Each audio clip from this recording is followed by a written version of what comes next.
Anderson is a Conservative MP from Nova Scotia. Robert Chisholm hails from there as well for the NDP. Scott Sims is a Liberal on the Rock.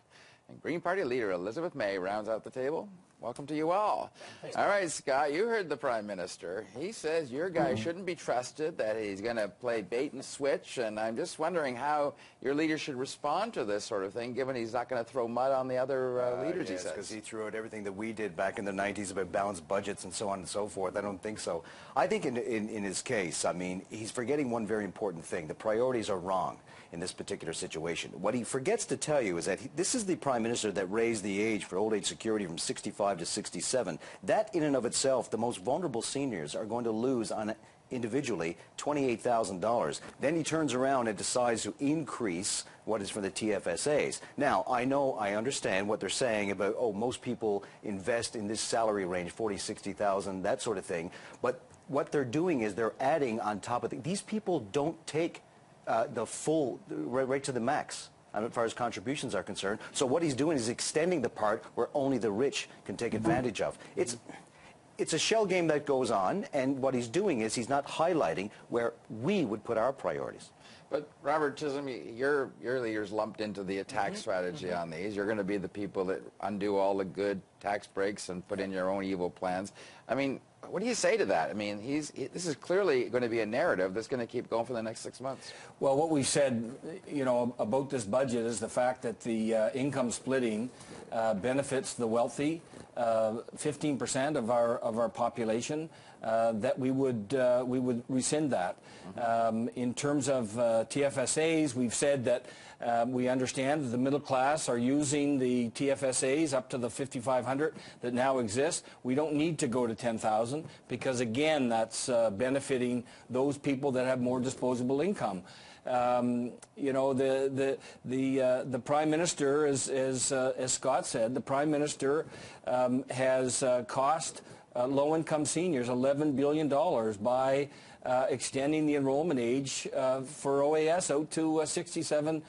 We've said that we would roll that back to 65 and make sure that we invest in a way that best helps our economy and families. Things like $15 a day childcare. Elizabeth May, I had you on the budget special, so we kind of know your thoughts on the budget, but I want you to talk about the strategy. I mean, Stephen Harper is throwing out an awful lot of very caustic allegations. I'm not sure they're all backed up, but maybe they are. Well, I have to say I'm offended that if he thinks that the Canadian voters have to fear Mr. Trudeau and Mr. Mulcair, how come he doesn't think they have to fear me? I'm offended right at the start of his spiel. I think he should be very afraid of you. Well, here's the reality. People, this election should be about Stephen Harper's record. What did he promise to voters? What did he deliver? He promised he wasn't going to tax income trusts. Now, people forget about that, but that was a promise, and back in 2006, he broke that promise. It cost a lot of seniors their income. Now, this may surprise some of my friends. We're not in favor of income splitting as policy. On the other hand, I don't know that there's anything wrong with it if you can afford it.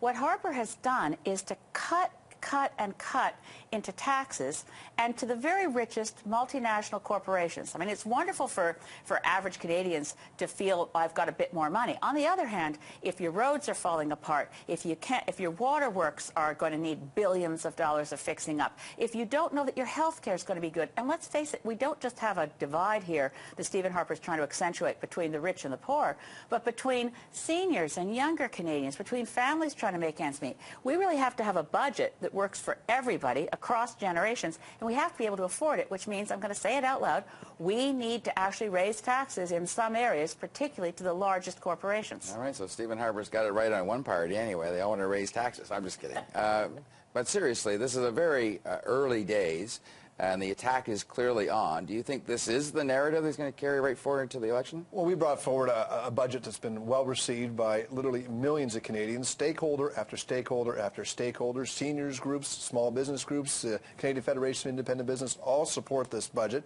Mr. Trudeau, for example, came right out after the budget was released and said, you know, he was going to reverse the small income tax break for small businesses. And then he came back a day later and said, well, now I'm not going to. It's exactly what the Prime Minister predicted, but it already happened this week on that particular component of our economic plan. So we'll wait and see where Mr. Trudeau goes when he actually releases his plan. So we've already seen him flip-flop on the small tax for small business. We'll see if he continues to flip-flop on some of these other things that we presented. I think what's happened here is this budget has not gone over very well. You add that together with the Duffy trial, and the Prime Minister is pretty upset. You've got Joe Oliver out there who's supposed to be selling the budget, and he's talking about how the $40 billion that these tax cuts are going to cost will be solved by the Prime Minister's granddaughter. Oh, that was a preposterous listen, it's outrageous, and I think what you're seeing is a bit of emotion on the part of the Prime Minister and responding. You also have to ask what Harper promised as a fiscal conservative. The debt load in this country, we're up to the biggest debt we've ever had, over $630 billion in interest alone. This year is $29 billion interest payments. Elizabeth, that's the lowest debt, the GDP ratio in the G7, the lowest. 24% of our national debt was incurred under Stephen Harper. So but it's the lowest in the G7. Well, what's the plan to get out of it? There's no plan to get out of it. Okay, Scott Sims, I want Scott. Scott to weigh in here because this going Scott back was earlier, after you. when it comes to questions about specific, would you do this, would you reverse that, here's another element that we're forgetting in all this, and that is that this budget document that was presented to the House is really vague statements of where we kind of want to go. There's a new element to budgeting here that they've actually taken and torqued to the silly extremes, and that would be the budget implementation bill. That's where the tires hit the road, because in that they're going to say things that they haven't said now. You're going to see the fine print. It's just like those ads that say we're going to do this pending parliamentary approval, right? The fine print in the budget implementation bill, that's where we'll see about your 12 to 9% when that comes out. I want to quickly, I'm running out of time, so I want to get this in because I promoted that you would talk about it. The Supreme Court of Canada says a town council in Quebec shouldn't be having daily prayer sessions because it violates freedom of religion and conscience. And the House of Commons has a daily prayer, and there's some discussion about whether that should be deleted or amended somehow. Elizabeth, I know you're deeply religious, but what do you think of this? Yeah, I am religious, and the prayer that we exchange, it's when the House is closed, the doors are closed, the Speaker says the prayer, but actually reading the Supreme Court of Canada decision and reflecting on it, if you were an atheist member of Parliament, you would feel excluded by that prayer. And in a public space like Parliament, we should have no occasions which create the impression that there are two classes of MPs. So I think we should amend the moment. We should have it be a moment of reflection, a moment of meditation, so turning to your own traditions or whatever you choose to think about as you meditate. I don't think it should invoke, as I will privately invoke my faith in God, I don't think that should be imposed on others. Scott, what do you think?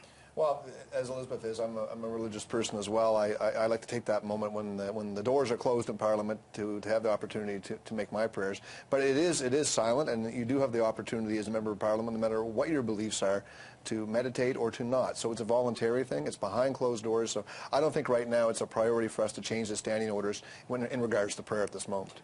Robert? I think right now, I think the decision reflects the fact that Canada is a multicultural country that is based on tolerance, that's based on inclusion, and what we want to make sure that we do is not make people feel uncomfortable, not make people feel excluded. And I mean, I for one am somebody that takes a moment and reflects every day, more than once a day, to about how grateful I am for the blessings that I have, and I think other members do likewise, and that's the right thing. Seems to me you guys need all the guidance you can get from wherever. Anyway, Scott Sims. And I take mine from God as well. From my understanding is, from this particular case, is that it's a question of imposition in the Saguenay decision. And my understanding is an imposition of a Catholic prayer that is not settled, not everybody agrees, and I think that's the nub of the issue that they're getting into, and I think they should get into that, reflecting the multicultural society that we are. I personally, when it comes to house and prayer, mentioning God, great, I'm good with that. But I do understand, and I do have tolerance for people who would have a differing view from mine. I want you all to pledge to do this in 30 seconds or less. I only have 2 minutes left. That's for you. All right, quickly, sick leave in the public sector right now. You can carry over sick leave repeatedly over the years, and some people build up huge amounts of sick leave in the public sector. The government wants to renegotiate that, replace it with a short-term disability plan, but they've already booked, this is still in negotiations, they've already booked the $900 million they're going to save from changing this policy. Almost sounds a bit like bad faith bargaining, but I'm curious, Robert, what you think. You think? I'm just throwing out a. These I have no these opinion. Don, you're absolutely right. These are benefits that have been freely bargained, freely negotiated between the parties over the years. That's what you do. You trade, you give and you take. And for whatever at whatever time, instead of a wage increase, for example, you got an improvement in sick leave benefits. This is bad faith bargaining at its worst. And we know that the right to free collective bargaining is a constitutional right. The government is wrong in doing this. Elizabeth? Absolutely. And if it was the first time they were going after the civil service, that would be one thing. But they've gone after retirees in my riding and across Canada, people who not only made that deal, they made that deal when they were working. And then as retirees, they're being told they have to kick in more for a health care plan that they negotiated when they were working. And over again, the Harper administration is disrespecting and demoralizing our federal civil service. Shouldn't you book it after you get the concessions, not before? Well, I think what we've seen is what we have currently is an antiquated system. It's out of line with what we're seeing on the private side of employment in this country. I think most Canadians would agree that you should only take sick leave when you actually are sick. And if you look at the stats, you can see there's a lot more sick leave being taken on the public sector side than there is on the private sector side.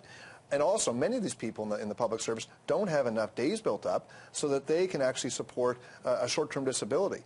This is something we believe is really necessary for the protection of the employee as well. So we are going to continue. We are going to negotiate. We're going to go in with good faith and negotiate these things. But our position has been put out there, and all we're doing is trying to align things for the public sector and the private sector. Scott Sands, last word to you.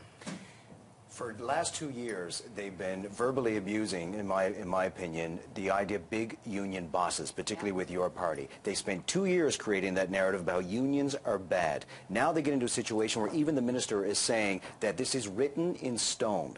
Where's the good faith in all that? That's a ridiculous presumption, as far as I'm concerned. All right. Good faith, not. Thank you all. It was great having a good discussion, and you're very well behaved. Happy day after Earth Day. All right. Thank you. All right.